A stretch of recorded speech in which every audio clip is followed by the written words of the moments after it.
Hello, everyone. My name is Alina Sokolenko, and I'm the head of Association Sustainable Development Experts. And today it's a special day when we are launching our podcast series in line with our sustainability guidelines webinar series. And today we have a special guest. It's Yuliya Holodkova. She is amazing experienced ESG expert and governance expert. She will tell a little bit more about her experience, about ESG experience, and in generally, today we will speak a lot about new trends. I believe that all of you already heard about the trend of ESG, and maybe it's not already the trend, it's more about ongoing business. And today we will find out about this more and about the approaches, methodologies, maybe some secrets, maybe some cases.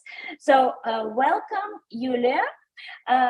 Please tell a little bit about your story within IFC, and because it's very interesting, I believe that there was some transformation as well to ESG approach, and we all of us know about that IFC is the leading bank that promoting ESG approach.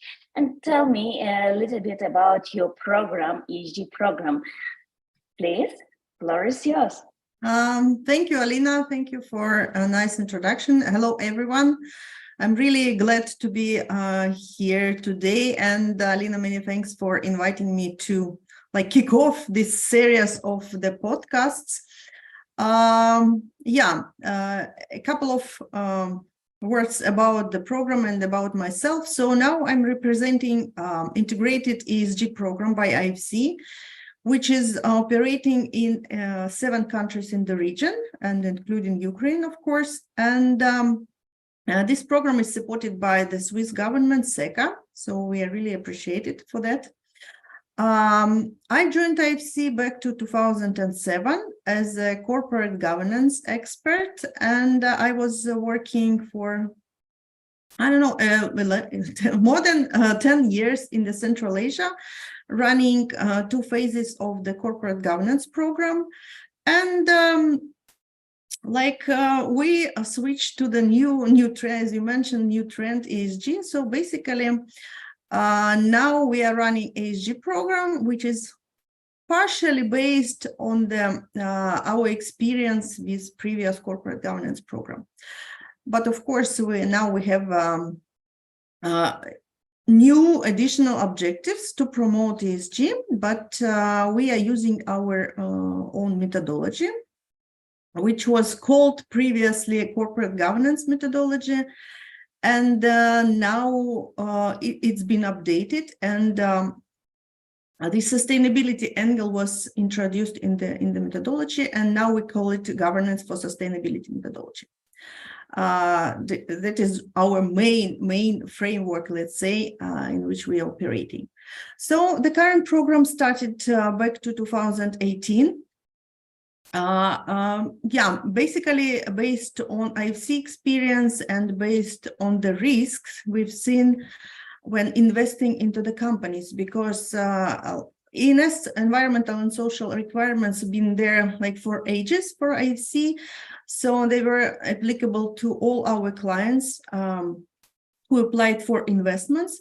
And therefore, at some point, we just discovered that would be good to help companies with setting up the system of ENS governance, because we've been observing that many clients, they simply don't know about this. They don't have the internal capacity to build this internal system. Therefore, it was decided that our program would be helpful. And basically, we are not only targeting firms, companies who are planning to introduce a certain ENS ESG systems, but I just briefly tell you about the objectives of our program. Of course, the firm level, yes, we can support companies. who is willing to introduce this system. The second is to contribute to the development of the regulation legislation in certain countries. And in this, we are collaborating with regulators. Usually this is capital market regulators, Securities Commission. These are central banks and banking association, like those organizations who want to introduce certain requirements or guidance for ESG. So we are not targeting exactly the regulation or legislation. It could be also the guidance for companies, because this is really new topic, I think, for everyone. And this is really broad topic, because ESG, you know, it depends from which angle you will be looking at this. For us, it's more about governance of ENS risks. So that's why initially I mentioned that I came from the governance program. I know that association is coming more from the technical perspective. It's more about how to manage this environmental and social risks. So yeah, it depends. It depends on which angle you're looking and from what is your background, what is your expertise. That's why I think it's really broad topic, and we are not trying to cover everything. So we have like the small piece in this big puzzle, and we are trying to support companies with governance of ENS risks.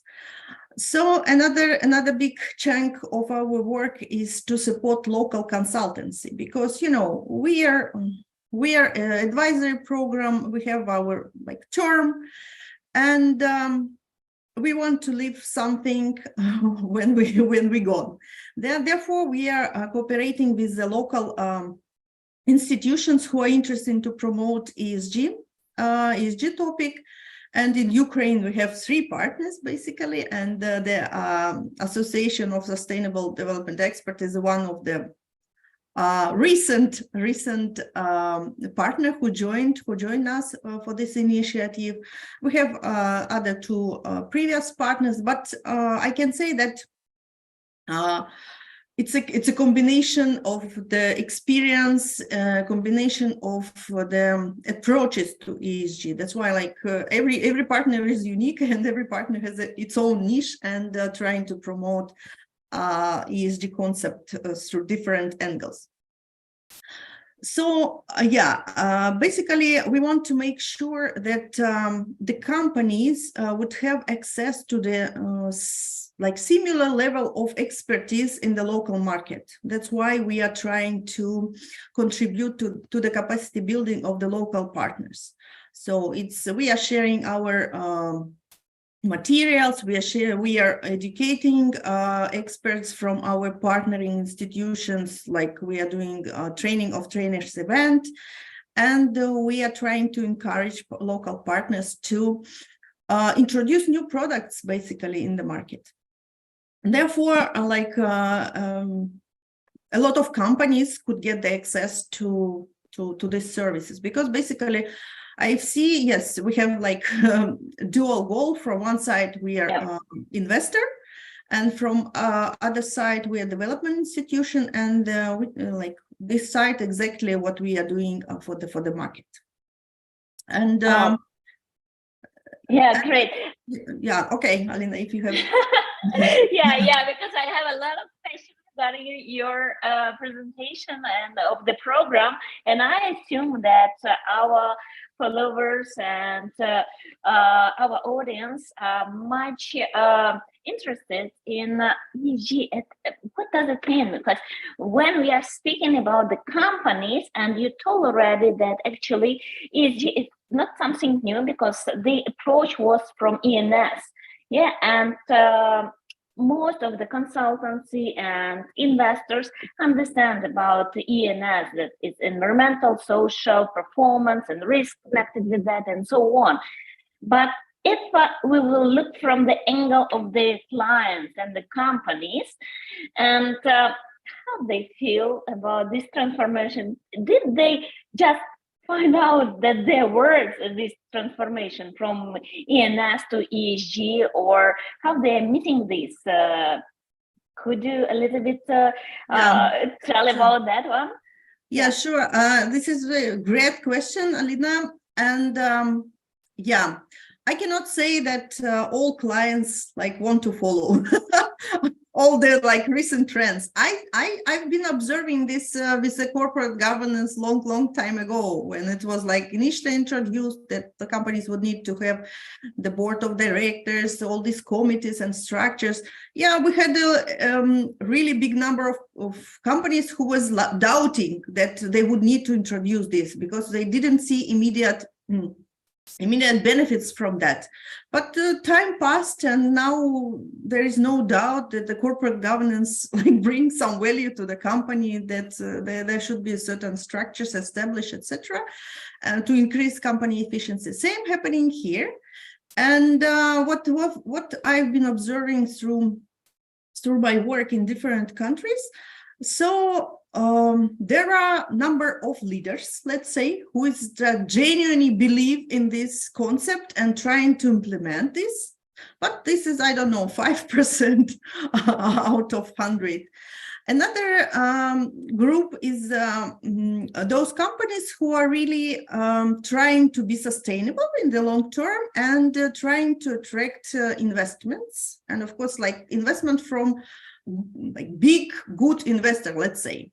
And those their push coming is from investors, because whenever you want to get like money from, I don't know, like all international institutions, IFC, EBRD, ADB, you should follow the requirements. And ENS would be part of this package, for sure.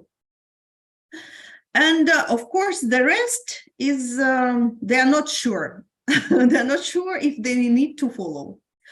That's why, and you know, I was also thinking for myself, and I see that for now, as soon as there is no any legal requirements, the companies can choose if they want to follow this, if they want to invest to their sustainable future. Yes, they should care about that. If they don't feel need now, and if there is no any requirement like to comply with certain things, yes, they can choose not to do anything. But in the long perspective, I think it could be critical. The sooner you start, the better.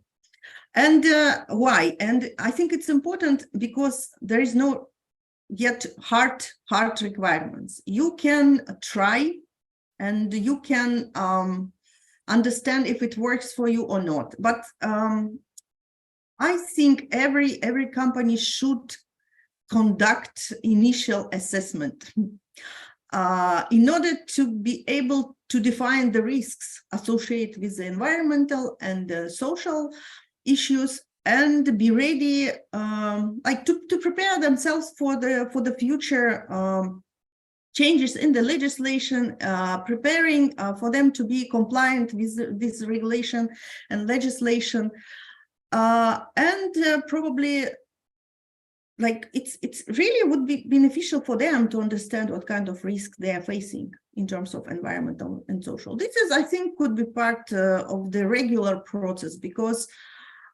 anyway, I think each company is thinking about the risk, especially when it comes to the setting up the strategy. And of course, this is like risk management actions. So yeah, I think this is, it could be good first exercise for the board of directors and for the management to conduct this exercise to see what kind of risks could be impacting the company in the future, and to start from there if they need to make some immediate actions or not. Maybe when the legislation will be there, they can adjust themselves. And of course, it's also depending on the nature of the business.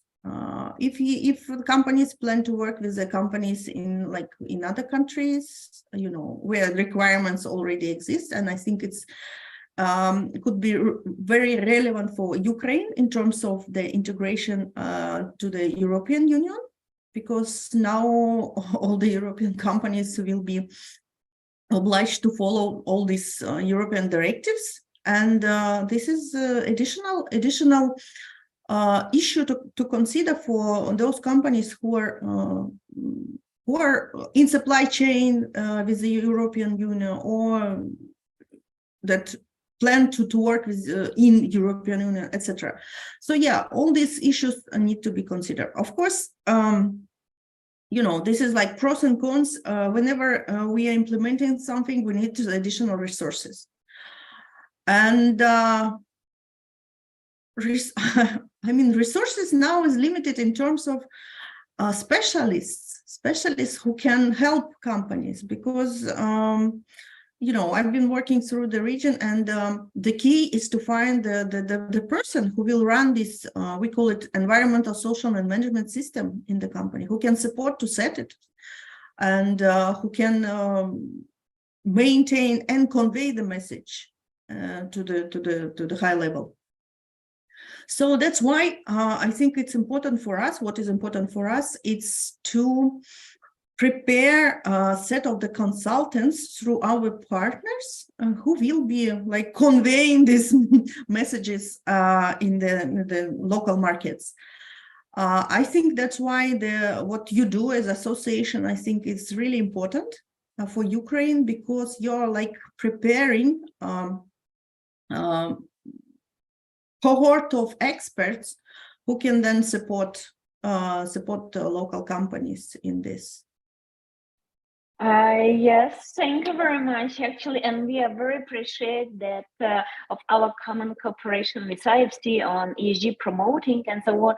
And we also see that there is a lack of expertise and lack of understanding. And when you talk about the companies, yeah, we can we are observing the strategies of the companies. It's who's supposed to be run for a long time, so they are much aware about sustainability, and they are looking for the external market, they are looking at an international market. And I assume that there is some interlist with new regulation on non-financial reporting, like CSRD and so on. But what we are at least observing in Ukraine and in the region as well, that not many companies, involved in this non-financial reporting according to the upcoming regulation or other standards. But nevertheless, my question is the following, a little bit tricky. We are talking about the business itself. It's more or less understandable, because companies are looking for investments, companies looking for the markets and so on. But when we are talking about the governments or national banks or other, I know that you were involved in work with the National Bank of Ukraine and trying to set up the ESG approach and so on. What the benefits, what opportunities, the pro-cons there? How they work with ESG approach? Is it important for them, or it's just the plus somewhere in the database? Yeah. Okay. Another good question.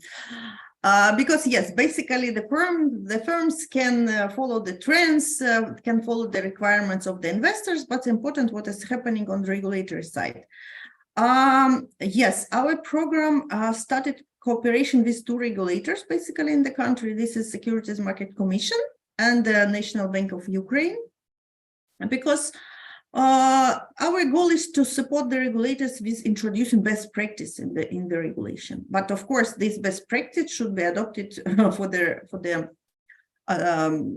Ukraine case or any other countries, doesn't matter. So it should be aligned with the current legislation.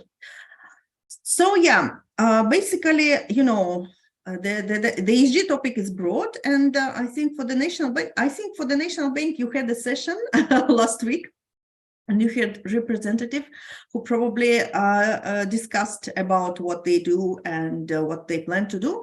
I think we've contributed to the sustainable finance development, sustainable finance roadmap development, which was adopted by the National Bank of Ukraine. Of course, it was prior to the war, basically, I think it's need to be updated. We are in touch with the National Bank colleagues, and whenever they would require our help, we are ready to support. In terms of the support for the Securities Market Commission,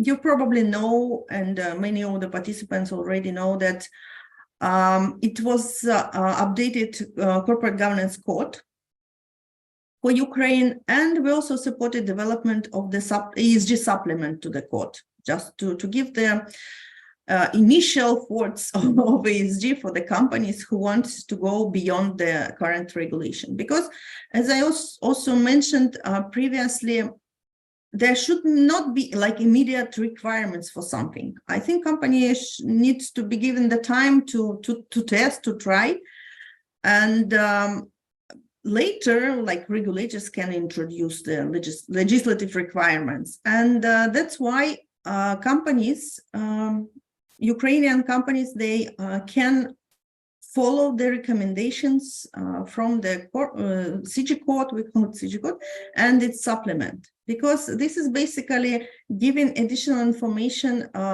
for companies how to proceed further if they want, like, and setting certain benchmarking of the best practice. And I think what is IFC,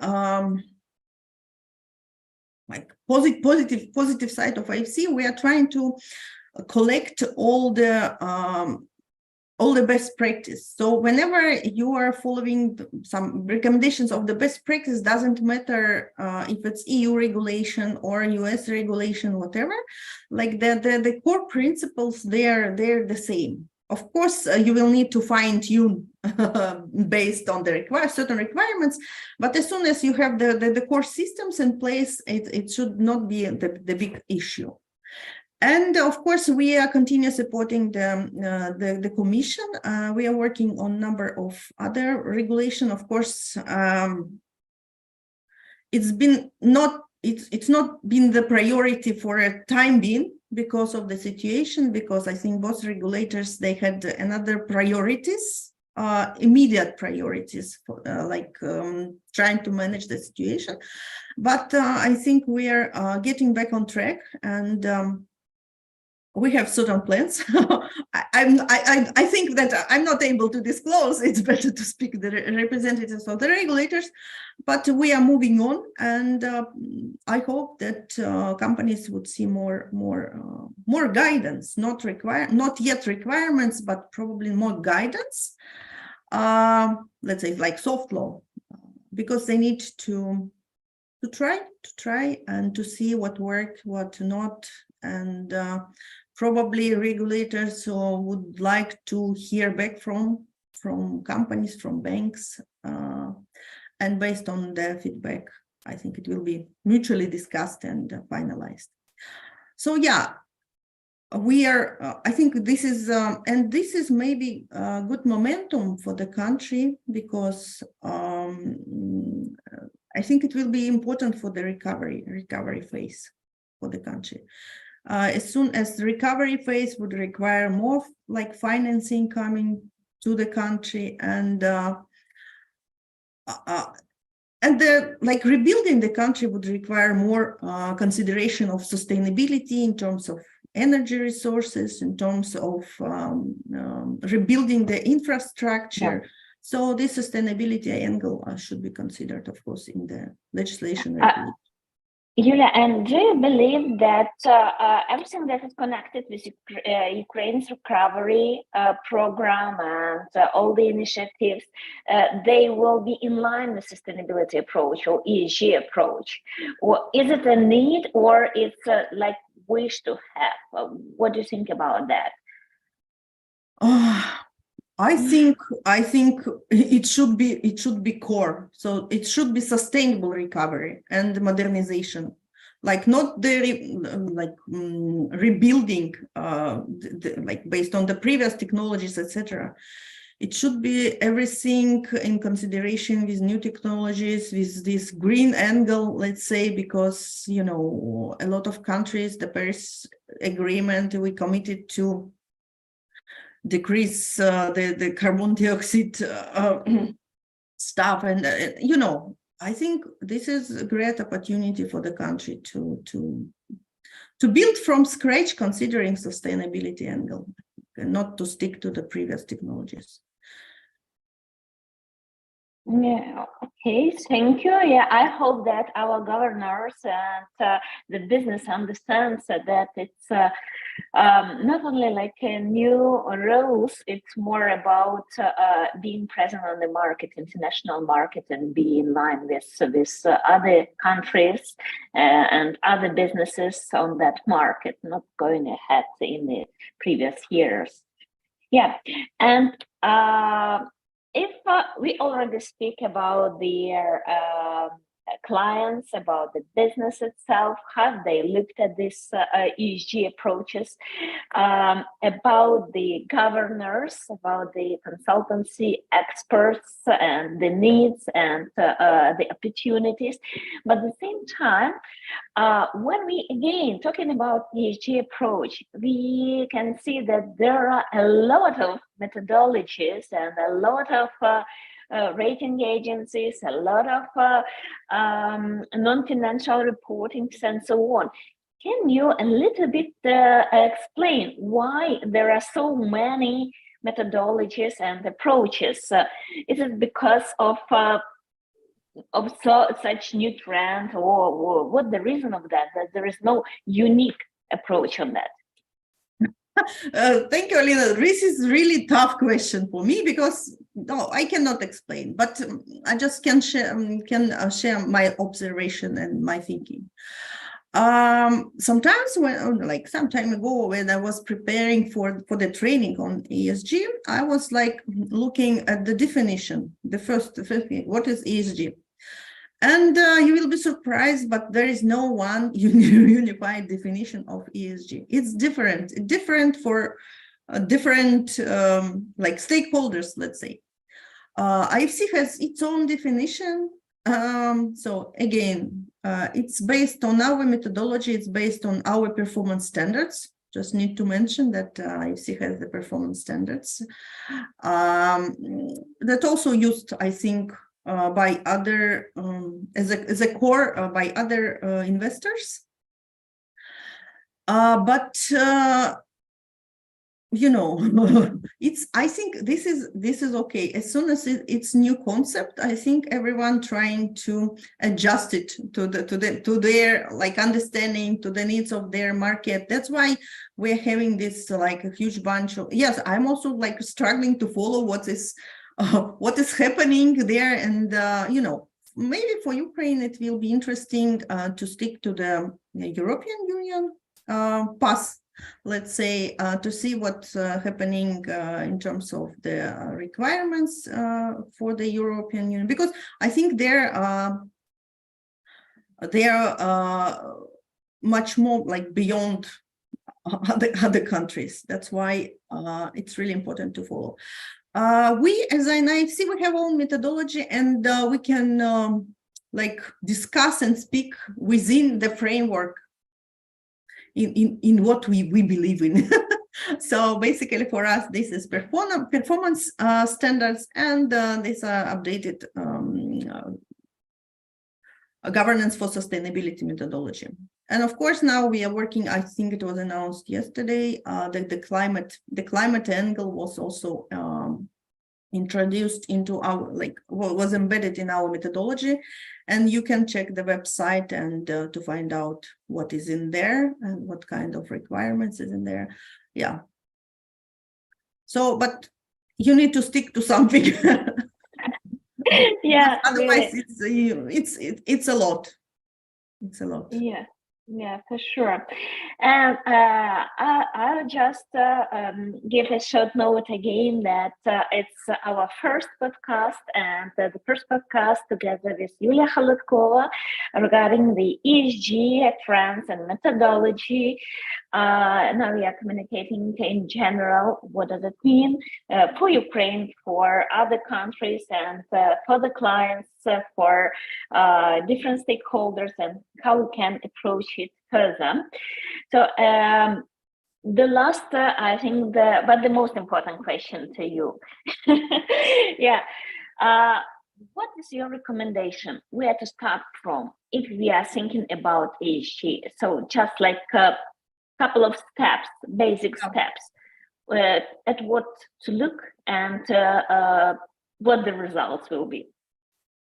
Yeah, good question. And again, I'm speaking from my own personal experience in supporting companies in the region.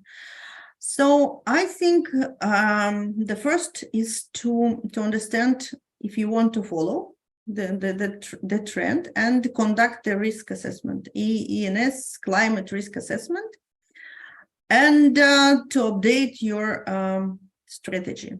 So just to set certain goals, because for now, all the requirements, it's about the disclosure, information disclosure. Whenever you need to disclose certain information, you need to collect the data. And I saw the announcement, Alina, just that you are planning certain session on that to discuss what kind of data would be needed. I think this is the key to define your goals, to define your strategy, and to define what kind of data you would need. And of course, set up the KPIs. Because if you don't have any KPIs related to environmental and social, so yeah, it could be another nice exercise, and it will not be embedded in the company's operations. Because I think there should be certain targets for the board, and there should be number of relevant KPIs for the management. That's why I think it's important to set this. And of course, there should be certain budget, because what we've also observing, it shouldn't be like how we call greenwashing, especially when it comes to green finance, sustainable finance. Because many companies, they are trying to claim themselves as contributors to sustainability, that they're following all these green trends and technologies, but they don't have an internal system in place. Because if you don't have internal system to understand your risk, to manage your risk relevant to environmental, social, it's just like claiming and putting like the names, and that's all. Therefore, it's really important to have the strategy and to have the internal system. We call it ESMS, environmental, social, and management system. There should be, again, this is pretty much similar to the corporate governance systems. There should be relevant documents developed, policies, procedures, and of course, this information should be collected. It's basically at the risk management department, or like whoever is doing this in the companies based on their internal structures. And this information should go to the board for the decision making, because board, this is like the body who is like in charge of the strategy, and they will need regular update on what's happening in that end. And of course, there should be understanding at the board level. So, example, one of the companies, IFC client, investment clients, so due diligence, etc. But we've just discovered that yes, the company has certain ENS risks, but they simply were not aware about that. And we are trying to support the company to implement the ESMS and all these policies and strategies. But I think the key here was for us is to educate the board, the decision maker, because without tone at the top, it's really hard for the companies to proceed with that. Yes, you can hire some E&S expert or environmental specialist, but if there is no follow-up and like requests coming from the top management, it's like wasting of time.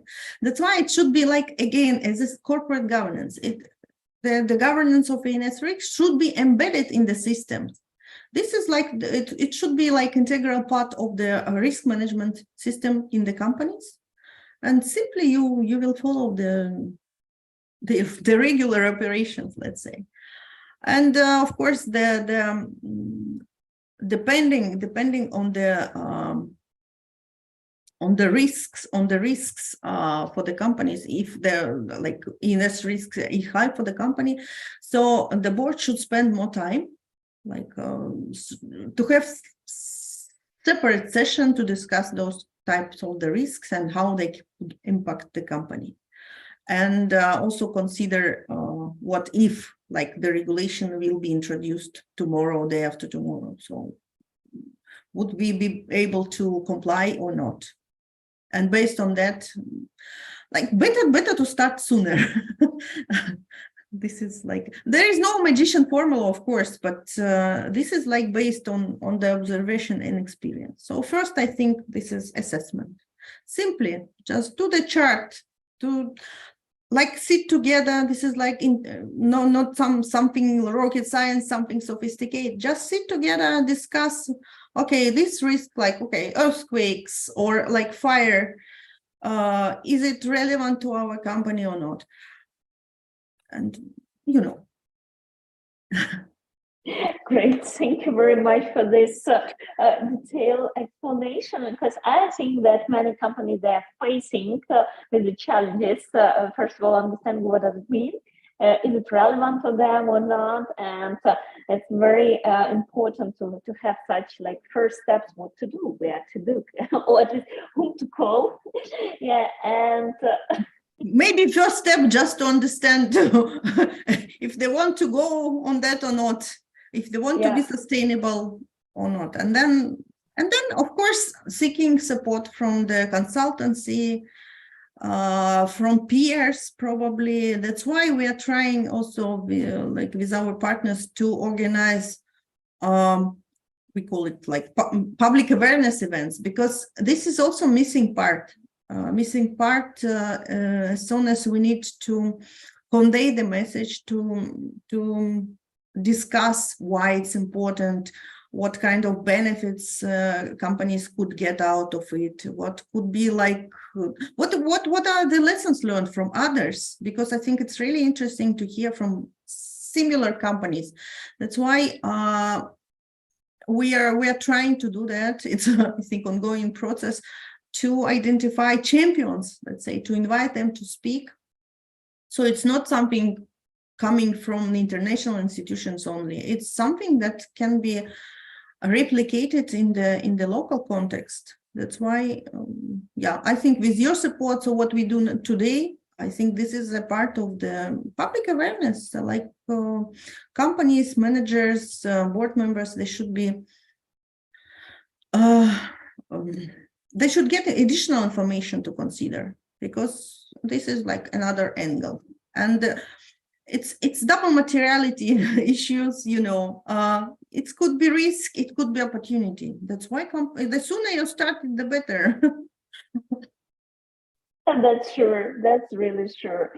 And just a couple of words about public awareness events that our Association of Sustainable Development Experts are hard working on different kinds of events and webinars, series of webinars on sustainability, among them the same our podcast, and for sure there will be one more event that are coming in autumn. It will be International Sustainability Forum, where we will discuss a lot about sustainability approaches, about recovery, EU recession, and other topics that are relevant not only for Ukraine, but I believe for maybe for the whole world, because I think that the war in Ukraine, it's not something regional. It's more geopolitical. Yeah, and we need to do the right steps against or just addressing the situation that we have currently. Yeah, and so thank you very much, Yuliya, for this podcast. Soon we will have an article as well, just to duplicate key messages of our communication today. And just to remind for the whole audience that with us today was Yuliya Holodkova, team lead for ECA ESG Program, Ukraine and Bosnia and Herzegovina. If I'm not mistaken, yeah? Yeah, in correct. the title. Yeah, but today we just...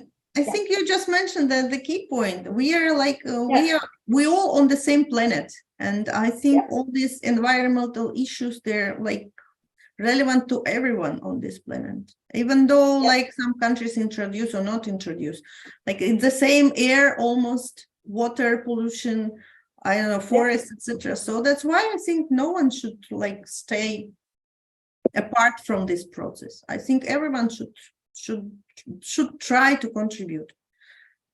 Yeah, for sure. Agree totally with you. Thank you very much, Yuliya. So it's our first podcast. Please follow us on our social media, YouTube channels, and other means of communication. We are happy to share this new podcast series. Thank you very much. Goodbye. Thank you. Bye-bye.